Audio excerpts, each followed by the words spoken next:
ایران ای مرز پرگوهر ای خاک از سرچشمه هنر دور از تو اندیشه بدان آینده مانی تو جاودان.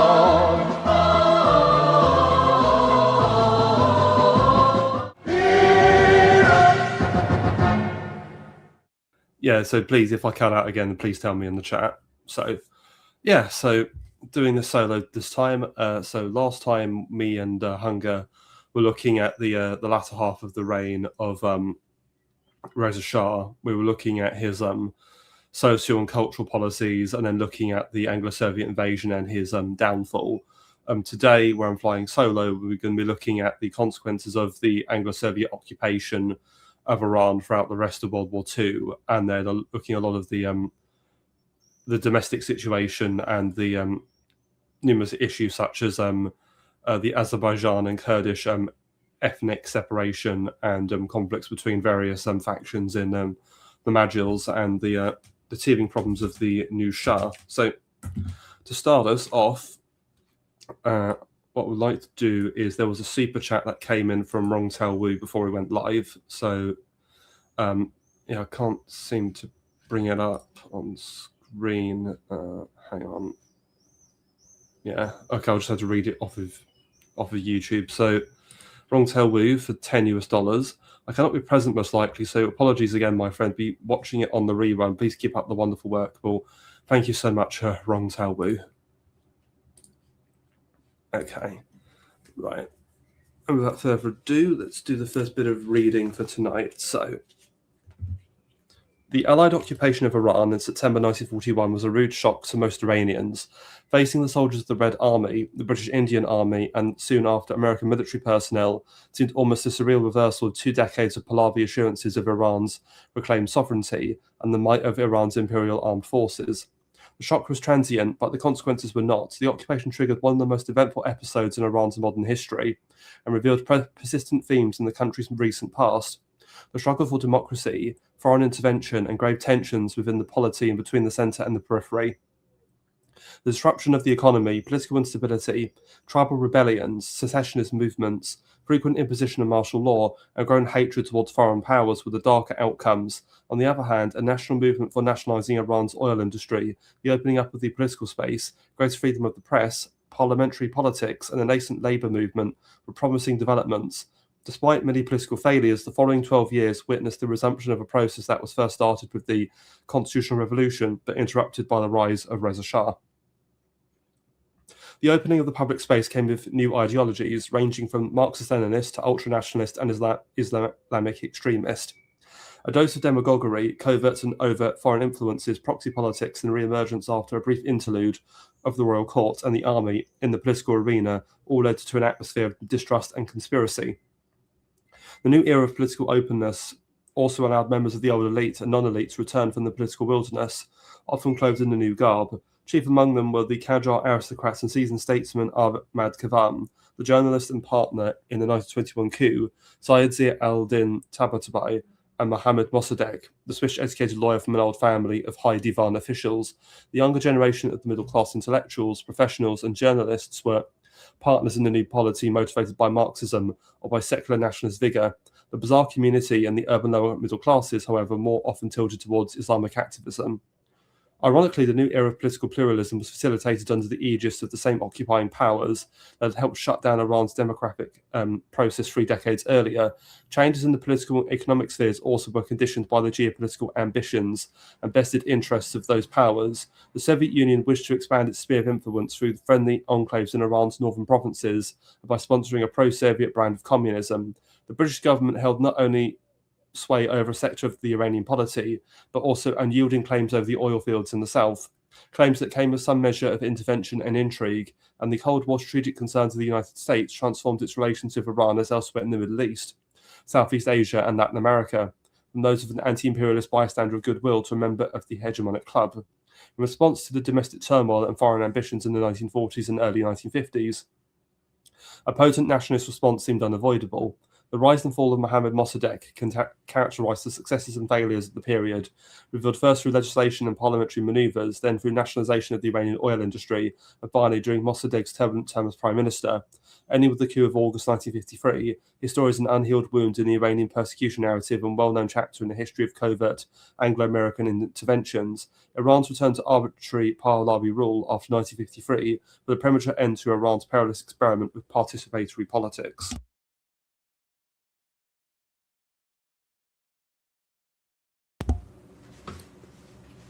Yes, that's a nice introduction. So I won't be going over Mossadegh's sort of period as Prime Minister in this stream. That's for the next stream myself and Hunger are going to do together when I have him. That should be at some point early next month. But without further ado, let's carry on reading to go over the predicament of the Anglo-Soviet occupation. So, old maladies revisited. A striking feature of the Allied occupation was the breakdown of the Iranian economy, triggered by soaring inflation, scarce provisions, hoarding, and even starvation. These were indirect outcomes of a series of measures dictated by the Allies, and despite their assurances to the contrary, Allied forces meddling in Iran's internal affairs, the war aims and the needs of their troops led to certain actions. The occupying armies camped out in the north and south, as well as on the outskirts of the capital, needed food and provisions far beyond the surplus output of the Iranian economy, which already had been disrupted by insecurity in the countryside and limited road communications. The Allied decision to float Iran's currency from the unrealistically low official rate of exchange under Reza Shah substantially increased the Allies' purchasing power to acquire provisions at a lower cost. The new measures triggered almost instantaneously a rise in prices and high inflation that lasted to the end of the war and beyond.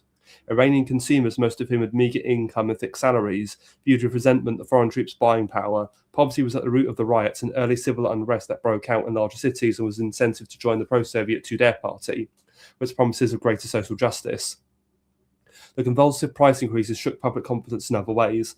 The export trade, mostly to Germany and Britain via the Persian Gulf, suffered a sharp decline as a result of the hostilities. Likewise, the import of manufactured goods such as small machinery, consumer goods, and pharmaceuticals noticeably declined. Lacking spare parts and other imported material in turn affected nascent industries such as textiles, sugar refineries, and cement factories that had been established under Reza Shah. To serve the war effort, the Allies took control of the Iranian rail and road networks. The massive logistical convoy organised by the Allies' Middle East Supply Centre hauled through the Persian corridor to the Soviet Union millions of tons of mostly American war material provided under the Lend-Lease Act passed by the US Congress in March 1941. Military hardware, provisions, fuel, and machinery were transported from the Persian Gulf ports of Khorramshahr and Bandar Abbas across the Iranian plateau to the Caucasus, or through the Caspian ports to the Russian Eastern Front. The supplies, amounting to at least 70% of Soviet military needs in the crucial years of 1941 and 42, included 648,000 vehicles assembled in a plant set up by American personnel and manned by local Iranians in Khuzestan province to assemble military vehicles and aircraft. After the war, Iran was praised as the bridge to victory in recognition of its strategic location and contribution to the war efforts. And memorial stamps were issued, yet only meagre compensation was paid for the services and the hardware, and that only after many appeals by the Iranian government to the former allies. The Americans duly paid their share, the British procrastinated for years, and the Soviets ignored the appeals altogether. With military convoys, the Allied camps and their personnel also came political influence and intervention in internal affairs. To its credit, the Iranian government, despite many short-lived cabinets, numerous reshufflings, and appointments and dismissals, managed to preserve a semblance of control. The agreement reached with the Allies by the Farouki government and ratified in 1942 after months of tough negotiations, guaranteed on paper Iran's sovereignty and territorial integrity while defining the Allied presence not as an occupation but as a temporary logistical access. It required the Allied forces to evacuate Iran within 6 months of the end of hostilities, yet Farouki's famous pronouncement in response to public anxiety, "They come, they go, and they don't bother us," proved a gigantic understatement. And just to sort of summarize that, despite the claims of, being concerned about, the presence of a pro-German government in Iran, I think that was largely overblown. The real reason the Brits and the Soviets invaded was to create a land bridge to, get all these supplies to the Soviet Union for their war effort against the Germans. So that was ultimately the stimulating factor. Although the agreement obliged the Allies to collaborate with the government in matters of internal security and to contribute to Iran's economic recovery, it also allowed for as many troops as the Allies wished to bring in. It granted the Allies full access throughout the country to all means of communication, including railroads, roads, rivers, airports, ports, pipelines, oil installations, telephone, telegraphs, and radio. What was not mentioned in the treaty, but assumed, was Britain's free hand to hunt German agents, collaborators, and sympathisers, which became a factor adding to anti-British and anti-Russian feelings among the Iranian public. Oh, it's interesting. I'm thinking back to a stream I did with Apostolic Majesty on the German-Ottoman alliance in World War One. I mean, the Germans did have several agent provocateur rampaging around Iran, blowing up banks and other supply depots. So I don't know, perhaps the British thought the Germans were going to try that thing again. For some pro-German elements, even as late as 1943, there was a hope that the Wehrmacht's advances over the Soviets in the Caucasus would eventually liberate Iran from the throes of Allied occupation. The Allied propaganda in Iran targeted such Germanophile tendencies which had persisted since World War I. A declaration issued jointly at the Tehran Conference by Roosevelt, Stalin and Churchill in December 1943 thanked the Iranian government for its assistance in the war against Germany, promised to provide it with economic assistance both during and after the war, and expressed a desire for Iran to maintain independence, sovereignty and territorial integrity. Yet Iran's future was not a priority for the Allies, nor did the declaration resonate much with the Iranian public. The detriment of the Iranian government, a number of insurrections in the tribal regions complicated the occupation. They challenged the authority of the Iranian government, first in Kurdistan, then among the Bakhtiari and Mamsani of central and southwest Iran, and soon thereafter among the Kashkais of Fars province. Tribal rebellions were in greater part a response to years of harsh treatment under Reza Shah and his pacification campaigns for the tribal Khans who were released from government detention after Reza Shah's departure. Engaging in customary infighting was a way of reasserting, after many years of exile, their place within the tribal hierarchy. The new climate also encouraged chiefs of powerful tribes, the Kashkai and the Bakhtiari in particular, to take part in the political process, even though they were susceptible to their own raw ambitions, and at times to manipulations by foreign powers and their proxies. Confrontation with armed forces, especially after 1945, disrupted tribal economies and life and rural populations in the vicinity.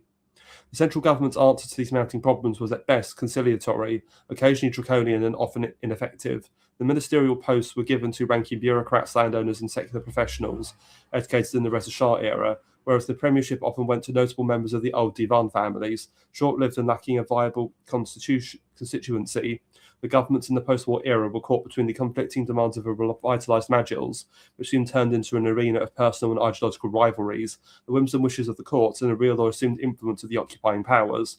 In the 12 years between 1941 and 1953, there were 15 governments in office and many more instances of reshuffling.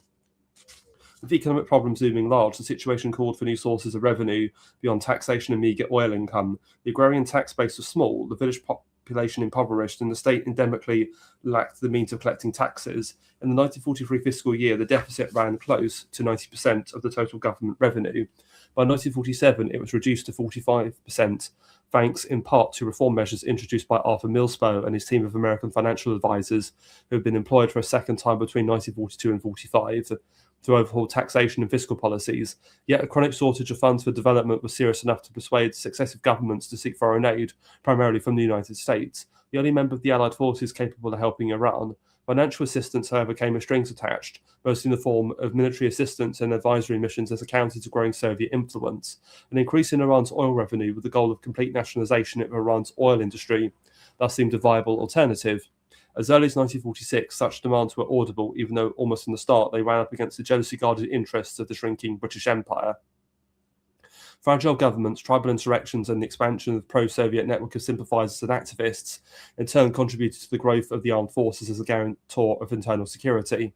After the fiasco of dismantling the Iranian army in mid-1941, the armed forces were reorganized in early 1942, and after the war with the partial assistance of US advisors and the purchase of surplus US military hardware.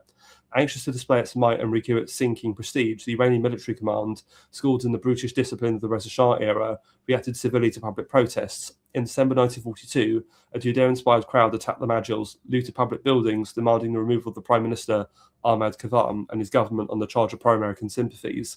The Kavam government, declaring martial law, allowed the military to send troops into the streets to quell disturbances in the bloody show of force, the first of several to come. The emergence of the army as a political instrument and the arrival of the American Advisory Corps to rebuild the armed forces was hardly a coincidence, nor were the efforts of the young Mohammad Reza Shah at the outset of his reign too, with the army as a natural ally and reliable support base. A series of public trials revealing the heinous crimes of the high-ranking police officers and henchmen of Reza Shah's time soiled the Pahlavi image. The young Shah's fear of the old notables, many with Qajar ties and some with real or perceived foreign connections, added to his sense of insecurity. Army officers, on the other hand, were entangled in their own power struggles, and some, like the Chief of Staff, Haj Ali Razmara, entertained political ambitions. Others were sympathetic to the nationalist cause, and a few in the lower ranks were loyal to the Tudeh party. Yet most army officers sought more than a figurehead in the person of the young Shah. They sought a refuge and a chance to regain their lost privileges and repair their tarnished image.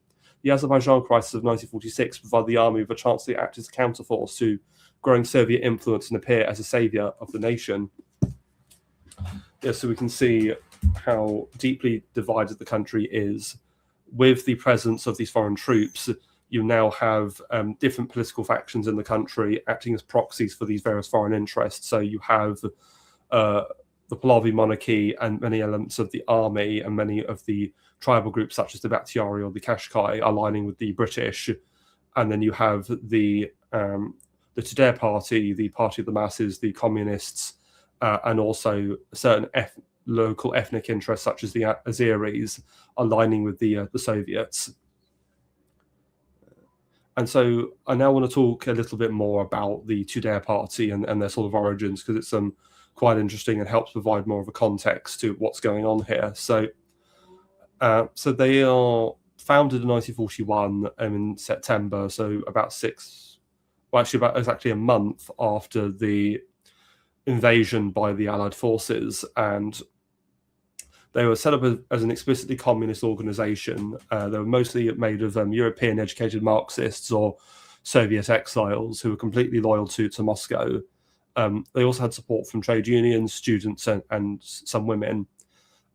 Reza Shah had actively cracked down on what were noted as communist or in Iranian Eshtiraki movements during his tenure. So his deposition allowed them to organize more easily going forward. The Iranian left has actually, quite interestingly, been more nationalist prior to the rise of the Tudeh party under earlier figures such as Soleiman Mirza Eskandari, who this figure I've got on the left here, who was the leader of the older Ejder Tamayun party within the Democrat coalition of the Majils, as well as Taqi Irani, an intellectual at the Tehran Technical College, who published the journal Donya. He was arrested by Reza Shah in 1938 and died in prison in 1940.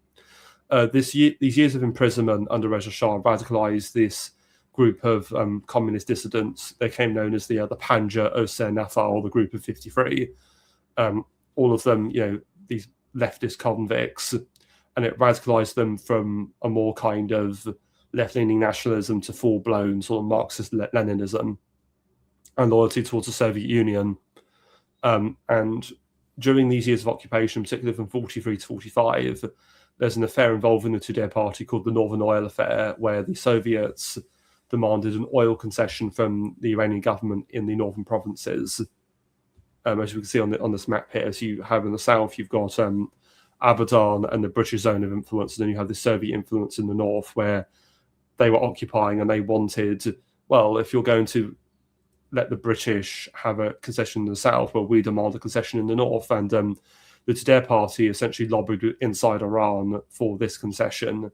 And it's completely two-faced, because the Tudeh party were also calling for the British to lose their concession, claiming it was not in Iran's national interest. So it's completely hypocritical. On the one hand, you are actively selling out the country to the Soviet Union by pressuring for them to have their own concession, but at the same time you're demanding that the Soviets' main foreign rival for influence, the British, are completely driven out. So this idea of any kind of faux loyalty or patriotism is complete rubbish.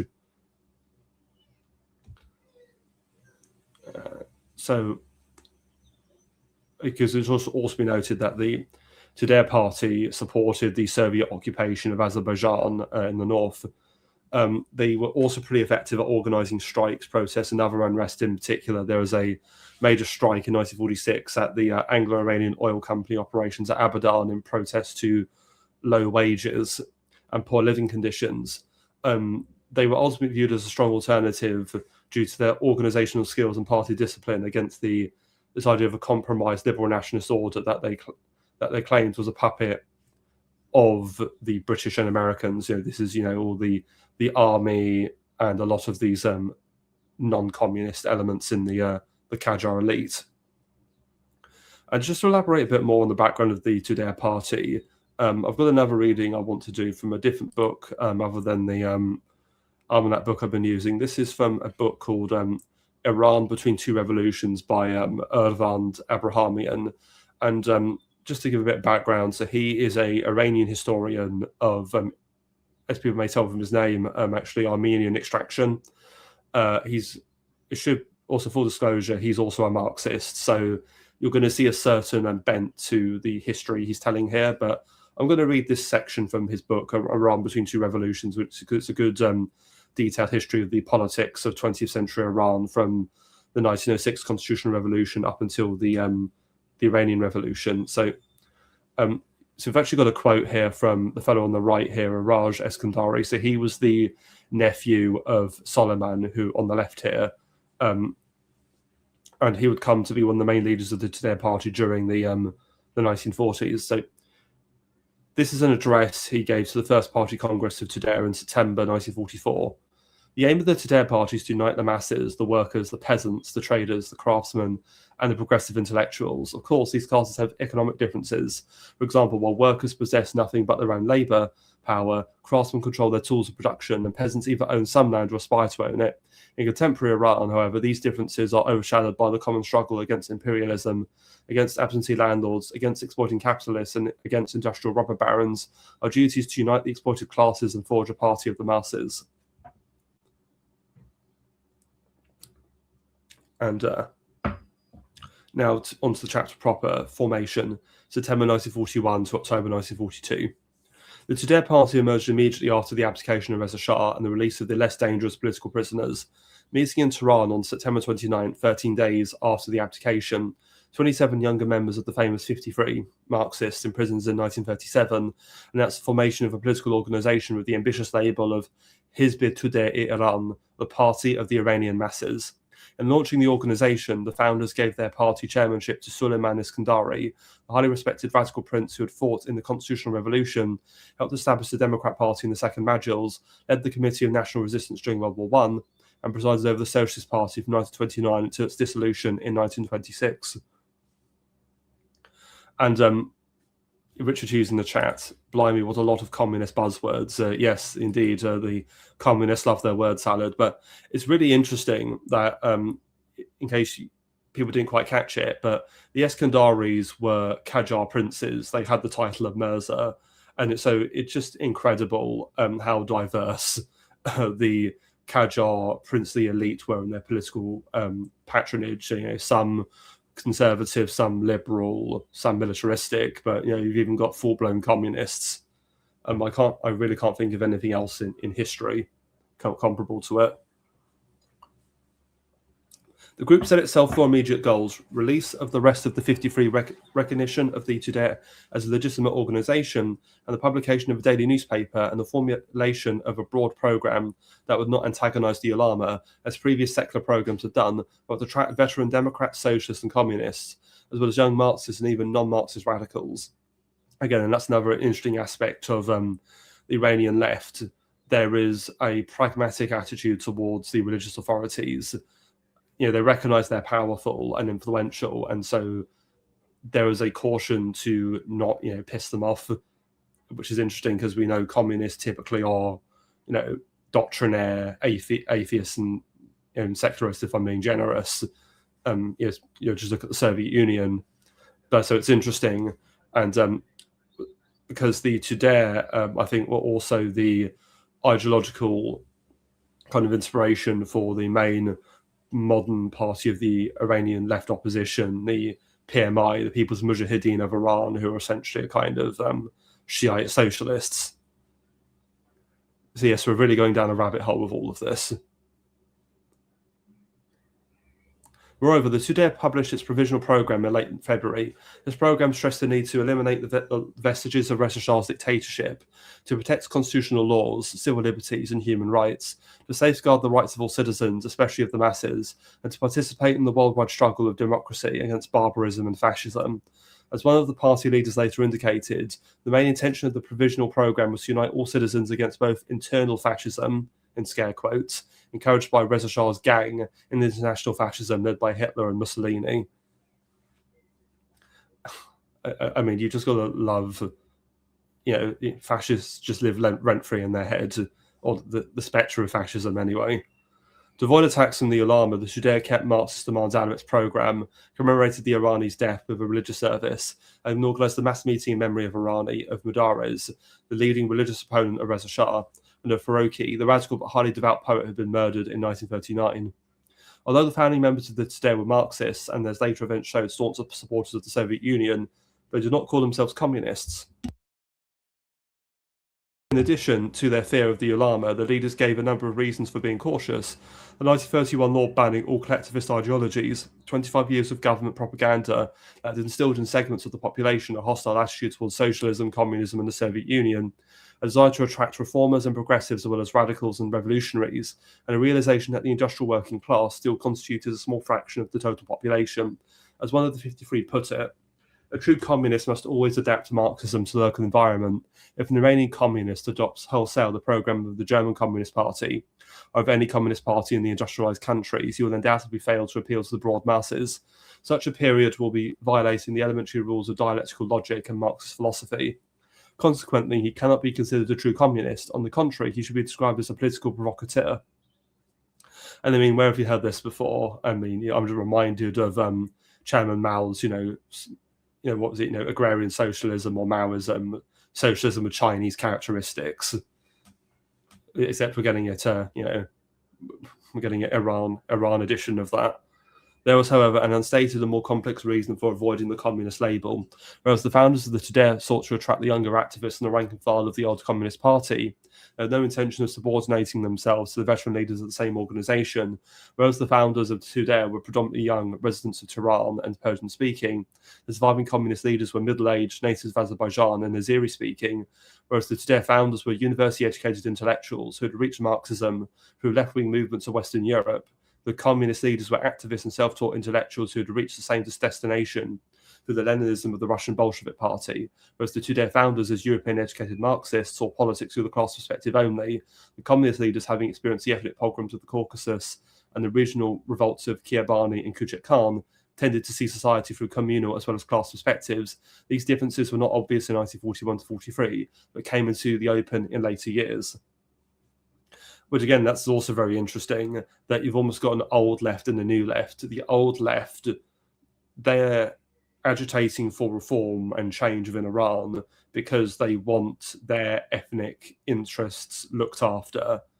So you can almost say they're leftist by convenience, modern ideology, whereas all the new leftists, they're all products of Reza Shah's, regimented secular education. And so they are pure doctrinaire communists. They are loyal, you almost say they're loyal to the Soviet Union more than they are to their own country, which would be completely disastrous.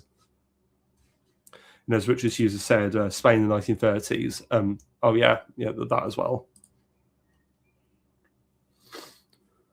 Having formulated its provisional programme, the Tudeh turned its attention to reorganising itself, beginning with Tehran. By October 1942, it was ready to convene its first provisional conference. This meeting brought together 33 observers from the provinces and 87 delegates from Tehran. Each delegate represented 10 members. According to one party leader, the Tudeh had 6,000 members spread throughout the country. The same source stated that a quarter of these members were intellectuals, or Rushan Fekran, and most of the rest were workers, artisans, and craftsmen.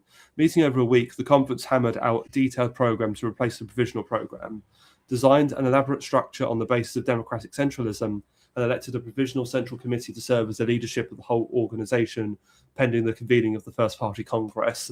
The new programme went beyond the general appeal to all citizens to unite against fascism. Instead, it spelled out specific proposals to attract the masses, especially workers, peasants, women, and such members of the middle class. As intellectuals, small landowners, craftsmen traders, and low-ranking government employees. To workers, the programme promised labour legislation, an 8-hour day, paid vacations, paid for Fridays, overtime scales, disability insurance, government subsidised housing, pensions, and a ban on child labour. To peasants, it offered the redistribution of state and crown lands, buying of large private estates by the government and their resale to the landless at low interest rates, retention of a larger portion of the harvest for the sharecroppers, elections of kadugas by the village community, elimination of feudal levies and obligations, formation of an agricultural bank and village cooperatives, and construction of rural clinics, village schools, and irrigation projects. To women, it pledged political rights, welfare, assistance for indigent mothers, and equal pay for equal work. To traders and craftsmen, it offered viable guilds, state-subsidised workshops, and protection from foreign competition. And to the salaried middle class, it promised job security, higher incomes, lower consumer taxes, state controls on rents and food prices, government projects to employ university and high school graduates. The programme also called for national independence from all forms of colonialism and imperialism, protection of civil liberties and human rights, observance of the constitutional laws, especially the separation of powers between the judiciary and the executive, and a special Supreme Court to judge public officials who have in recent years violated the fundamental laws. In discussing the new programme, the conference passed a number of significant resolutions. It created special organisations for women and youth. It instructed the leadership to concentrate on building an extensive trade union movement. It expelled Abbas and Skandari for working too closely with Kavam, disowned the paper Siyasat, and adopted the daily Rabba or leader as the party's central organ. It also encouraged participation in the forthcoming parliamentary elections and discussed the possibilities as well as the limitations of using the constitution for bringing about major social changes. An editorial in Rabba summed up the party attitude towards the constitution in these terms. It's the Tudeh Party communist. Our enemies, especially Syed Zia, smear us with a label to frighten the capitalists and the traders. The Tudeh Party is fully committed to the fundamental laws. Why? Because we believe that communism is an ideology suitable for social conditions that do not exist in Iran. A communist party will not find mass roots in our environment. We know that our immediate task is to unite the majority against the exploiting oligarchy and strengthen the forces of democracy. We support, therefore, the constitution. And to utter a expression that's popular with Oren McIntyre, what does democracy mean in this sentence? Similarly, a party intellectual in an article on how to change the system through revolution or parliament argued that the experience of Spain had shown to Iran the dangers of a premature revolution. He elaborated that Iran was not ready for a revolution partly because of the international situation, particularly the danger of fascism, and partly because of the internal situation, especially the lack of mass organizations. Concluding that talk of revolution was irresponsible, he argued that the party should try to weaken the ruling class by uniting all progressive forces, working inside and outside parliament. The party rules and regulations approved by the conference stressed the need for both a strong centre and democratic behaviour. It struck the organisation to local branches at places of work.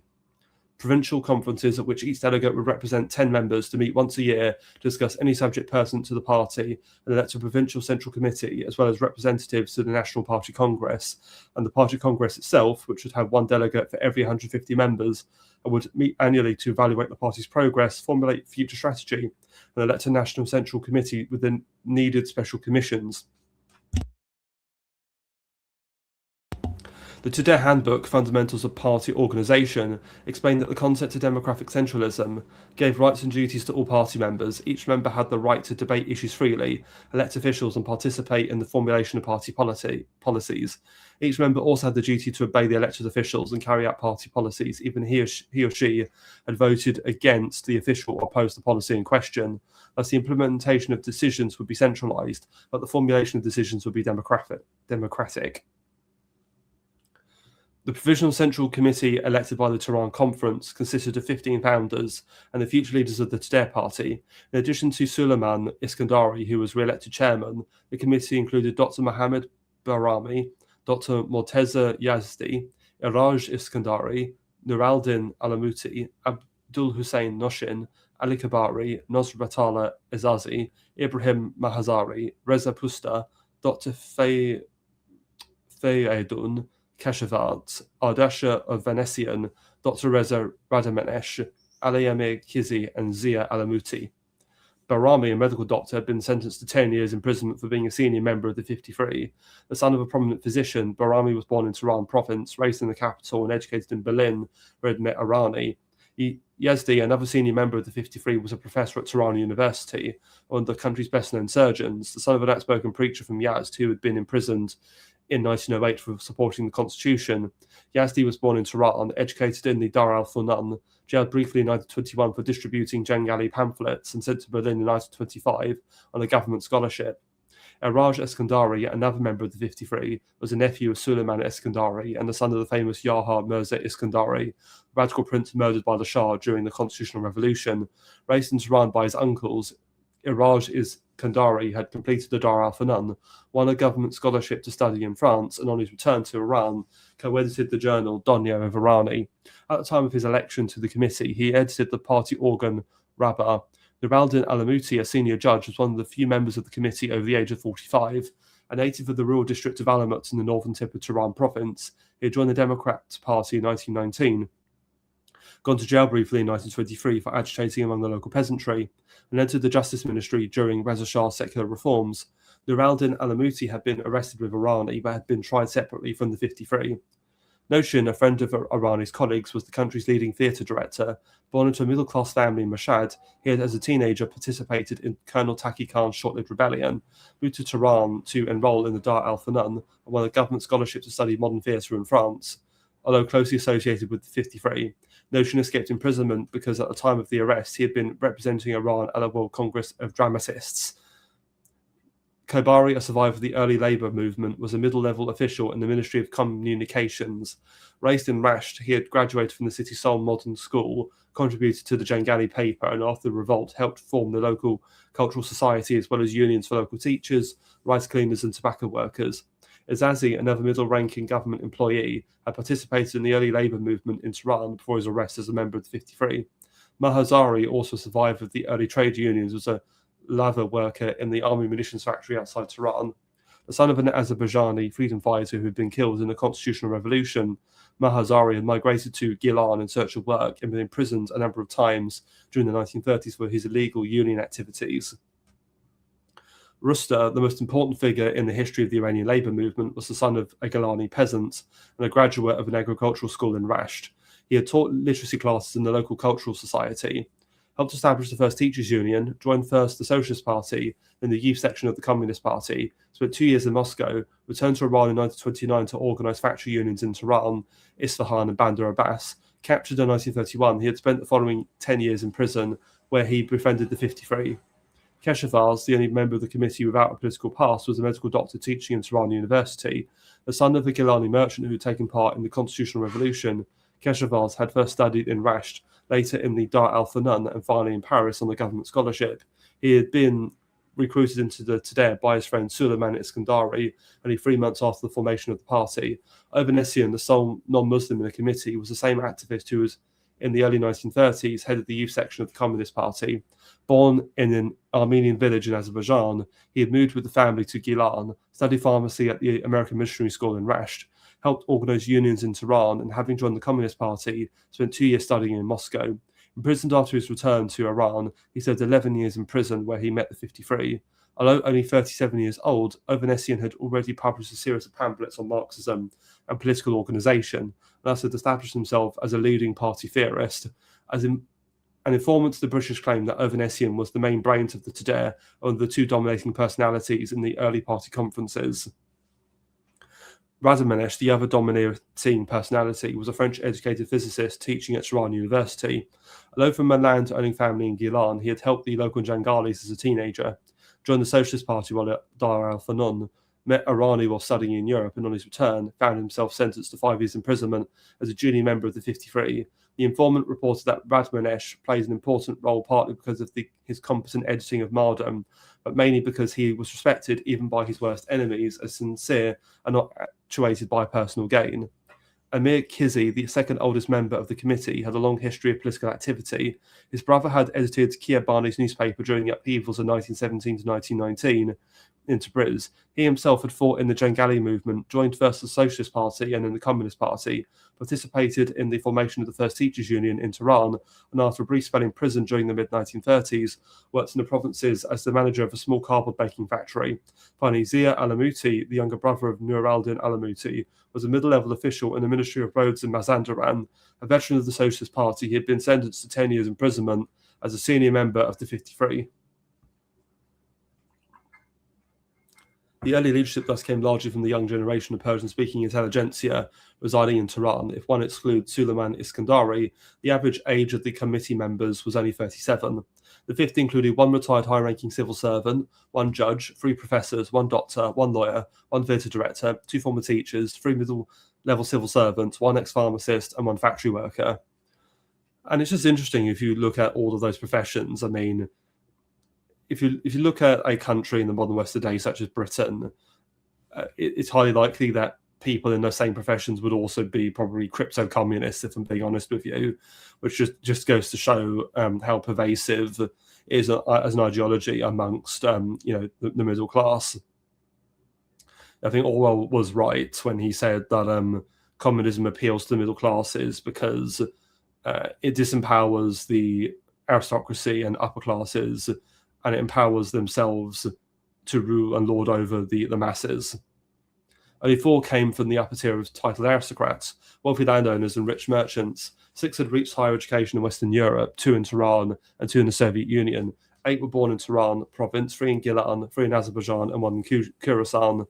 And that's another thing, all of these leading members were all from the northern provinces of Tehran, which are where you'll predominantly find a lot of the ethnic minorities, so Azeris in Azerbaijan, Kurds in Kurdistan on the northwest border with modern Turkey, and in Khorasan, as well as many other Turkic groups, as well as the Caspian Iranians such as Mazandaranis. So you're not really finding many of them in the court Persian areas. Of the 15, 8 were members of or close associates of the 53. 3 had been active mostly in the old Democrat and Socialist parties, and 3 had been prominent in the youth section of the banned Communist Party. Although younger members of the Communist Party were active in the Tudeh, the surviving older leaders were conspicuous with their absence. Pishavari, the most prominent survivor of the early years, had been incarcerated in the same prison as the 53, but had refused to associate with these young, inexperienced intellectuals. On his release, he first tried to revive the Democrat Party and then gathered some old colleagues to establish an independent newspaper named Azir Alam. This paper was not only independent of the Tudeh, but also at times highly critical of the party leadership.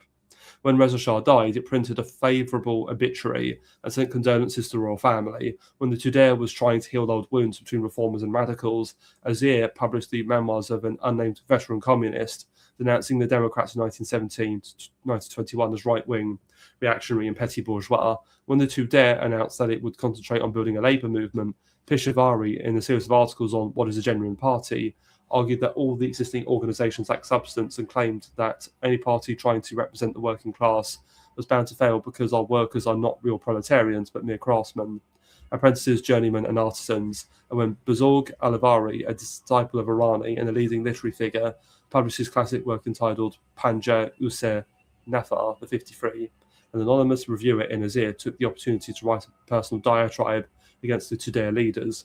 This book claims to be history. In fact, it is simply the personal experiences of the author, who is a typical member of the 53. Dr. Irani, even though not a member of the Communist Party, was an enlightened Marxist.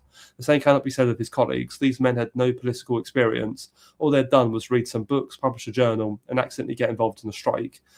Alavi confesses what he craved a cigarette when he was arrested. From this, the reader may get the wrong impression that all political prisoners react in the same weak manner. Although they were among us old prisoners, some who showed signs of weakness, we were on the whole far superior to these 53. I prefer, however, to forget the shortcomings of these young prisoners, but I do not understand why the author exaggerates the importance of his colleagues. These intellectuals may be honourable men, but they obviously lack the experience and the ability to lead a political movement. Ovanessian, using a pseudonym, promptly came to the defence of the 53. Describing his prison experiences, Ovanessian clearly identified himself with Irani's group. and bluntly denounced an older prisoner who should remain unnamed for treating the young Marxists arrogantly, sabotaging their hunger strike against the prison authorities and now slandering them through malicious newspaper articles. Ovanessian added that former radicals who criticised the Tudeh behaving like irresponsible provocateurs, one day shouting ultra-left slogans, another day ultra-right ones. Thus, the Tudeh party was not, to some claim, the direct descendant of the old Communist Party. And as you always see, there was always splitting and infighting within the left, and Iran is no exception. And now that's all I really wanted to go over with the left. So now to cover the premiership of Ahmed Kavam and his handling of the domestic political situation and of the Azerbaijan crisis. So the Azerbaijan crisis. So when the war formally ends in 1945, the Brits and Americans swiftly withdrew their forces as promised. However, the Soviets dragged their heels, claiming they had to secure and protect the oil fields in Baku, and obviously as leverage to try and get a concession out of the government. So the Democratic Party of Azerbaijan, so essentially they're a group of left-leaning Azeri nationalists.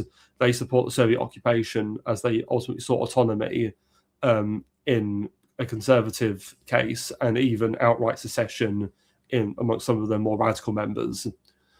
This is also worsened in the neighbouring sort of border region of Iranian Kurdistan, where you also have a Democratic Party of Kurdistan that also pushed for the autonomy and secession for the Kurdish provinces as well.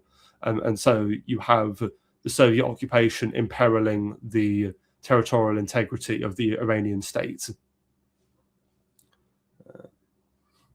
So the Democratic Party of Azerbaijan was led by a Sayyid Jafar Pishavari, who we've mentioned there in that section on the Tudeh Party. He was a veteran of the Jangal movement, and he was a participator in the Russian Revolution and the former prisoner of Reza Shah. So you literally have a former sort of ethno-communist who literally took part in the Russian Revolution, and the Soviets are now exporting him into Iran. And again, where we've seen this before, we saw this with the Constitutional Revolution, where Russian-educated Marxists come over the border and start causing issues in Azerbaijan during the Constitutional Revolution. So ultimately, though he would flirt with the Tudeh Party in 1941, Pishavari, he would then break away and form his own party and become explicitly nationalistic. And you look at a quote to describe Pishavari, he was described as being a communist in action, but an ethno-nationalist at heart. And he founds the Democrat Party of Azerbaijan after he was barred from serving as a deputy by the 14th Majles after accusations that he had rigged the election with Soviet aid. The Democratic Party supports was largely the result of Reza Shah's Persianification policies, particularly in respect to his language and education policies, where all education is going to be done in Persian, all literature is going to be Persian, and all history is going to be Persian. We're going to ignore all the little local dialects and cultures of Iran. Moderates in the party wanted the kind of ethnic federalism where Azerbaijan would be an ethnically distinct autonomous region within Iran, but not outright become independent, whereas the more hardline elements, who were, I think, a bit more communist, wanted wanted quote-unquote independence. But what that really means is, rather than being a vassal of Tehran, you want to be a vassal of Moscow. So the Soviets clearly saw secession as a forerunner to unification with the then Soviet Republic of Azerbaijan, again, the former provinces, Nakhchivan and Azerbaijan, which was ripped away from Iran in the early 19th century. As many Soviet emigres, such as Pishavari, formed the leadership cadre of the Democratic Party. And so who is able to resolve this crisis? Well, it's the fellow on the right here, Ahmed Kavam. So he is made prime minister in early 1946, and obviously he's a long-standing politician. When he comes in here in early 1946, this is actually his third time as prime minister. He once served in the early 1920s under Reza Shah, Ahmed Shah rather, and then he served for a couple of years during the wartime occupation from 1941 to about 1944, and then he had a final 3-day stint during the 1953 oil nationalization crisis with Mossadegh and the Anglo-Iranian Oil Company. And he was one of the original drafters of the 1906 Constitution, and he even had a title called Kavam al-Saltanah, or Foundation of the Monarchy, which he was very proud and protective of.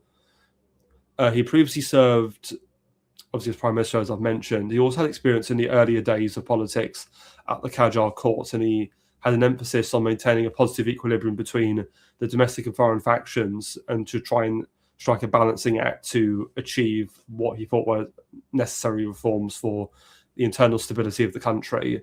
So he advocated for negotiation in good faith, or hozin niyat.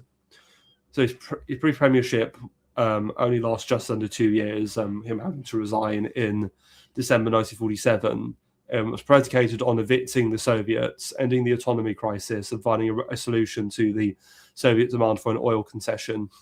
So he makes a diplomatic mission to Moscow alongside Muzaffar Firoz, the ambassador to Moscow, and he's able to negotiate an agreement by March 1946, whereby the Soviets would withdraw their military forces, and the joint oil company would be established to explore granting a concession in the northern provinces. The caveat that is that any such concession would have to be ratified by the 15 Majles that was on to be forthcoming in an election. So Mossadegh, who was around this time as a delegate of the Majles and the leader of the opposition, was the main opponent to Kavam, and his party opposed granting any concession at all, obviously, which is consistent because he would later push for Iranian nationalization of the Anglo-Iranian Oil Company and the refinery at Abadan. And so we have the Kavam-Sadchikov Accord of April 1946, which also establishes that the question of Azerbaijan's autonomy would be an internal Iranian matter. So the Soviets are effectively stepping down any support to the Azeri nationalists within Iran. So Kavam invites the Azeri Democrats and agrees to a 15-article agreement acknowledging their grievances, and reconfirms that Azerbaijan will remain part of Iran, but recognizes their, quote, Anjuman-e-Ayalati, or provincial council, which had been promised as part of the 1906 Constitution, because remember, Tabriz had been a hotbed of that conflict and political struggle. And so what Kavam's doing here is, listen, I'm going to follow up on this original promise during the Constitution. You Azeris made such a good job of helping lead to the overthrow of the tyrant Shah that we're going to repay you all these years later. So he also, Kavam, balances his government by appointing ministers from the Tudeh party, the liberal centrists, and the royalists. So you're going for a very kind of broad political spectrum, and again, this is to try and essentially please everyone. He also creates a new party, taking inspiration from the Democratic Party of Azerbaijan, just calling it the Democratic Party of Iran, which includes a broad swathe of supporters to back a comprehensive reform scheme of the economy and the electoral system. However, as people would expect, the coalition he's able to assemble was very shaky. As you can imagine, when your coalition includes liberals, communists, and royalists, you're not going to please everybody. And so the tribal Khans, who we've mentioned before, were very well disposed towards the British. They established a rebel movement called the Nazat-e-Junub, or Southern Movement, which called for autonomy for the tribal regions. So again, they're saying, well, if the Azeris are going to have autonomy, we want autonomy as well. And so this had a backing from the Shah and the main pro-British politician, Syed Zia el-Din Tabatabai, as well as the British consuls in Fars and Isfahan. So you can almost see it's the British going, well, if the Soviets are going to have like a kind of vassal region in Azerbaijan, we're going to have our vassal region in the south, in the Persian Gulf region. The tribes targeting would actually so the tribes target striking oil workers at Abadan and any trade union members affiliated with Tudeh, so they're directly attacking the communists. And so Kavam is eventually forced to about face, and he evicts the Tudeh ministers after 75 days, and he sort of starts dragging his party more towards the centre-right. And he actually ends up sending the army in to crush the Azeri nationalists in December 46 and fully occupies Azerbaijan, ending the crisis. and Pishivari and all the other leaders end up fleeing over to the Soviet Union, whilst the lower-ranking party members are imprisoned, and all army defectors, so these are members of the Iranian army who had defected to the secessionists, are also just killed off and executed. And ultimately, off the back of the Azerbaijan crisis, there were two victors, largely the central government itself over the periphery, and also the young Shah, Mohammad Reza, because during the crisis he portrayed himself and the army as a glorious liberators from the evil communists, and he would actually honour the event every year, the liberation of Azerbaijan. Kavam then attempts to rig the elections on the 15th Majils, but fails to prevent Mossadegh and his allies from securing a majority. There's a vote on granting a Soviet oil concession in October 1947, which fails, and Kavam's government begins to crumble, as many of his formerly loyal ministers resign in reaction to the mass protests and strikes organised by the Tudeh against him. He then is essentially come to be seen by both sides as either failing to grant the concession as promised in the case of the left, or for his attempts to grant it by the right. And so his attempt to try and please everybody failed to please any side whatsoever, and obviously leads to his resignation in December 1947. So despite his fall, his government did achieve its short-term objectives, and it was largely seen as one of the most successful of these sort of initial post-war governments. Okay.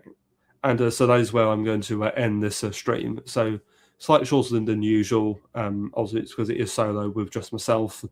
Thank you, people, for watching. As I said, myself, and Hunger will return early next month, where we'll look at the government of Mohammad Mossadegh, his attempts to nationalise the oil industry, and then the Anglo-American Operation Countenance, the intrigues to have him removed. We've not had any other super chats, so all I'll say is thank you, everybody, for watching. And as I said before, I'm going to edit the beginning of the stream to remove the issue with the audio there. But thank you for watching, everybody, and if we're in Britain, enjoy the rest of your bank holiday weekend. Right, thank you. Bye-bye.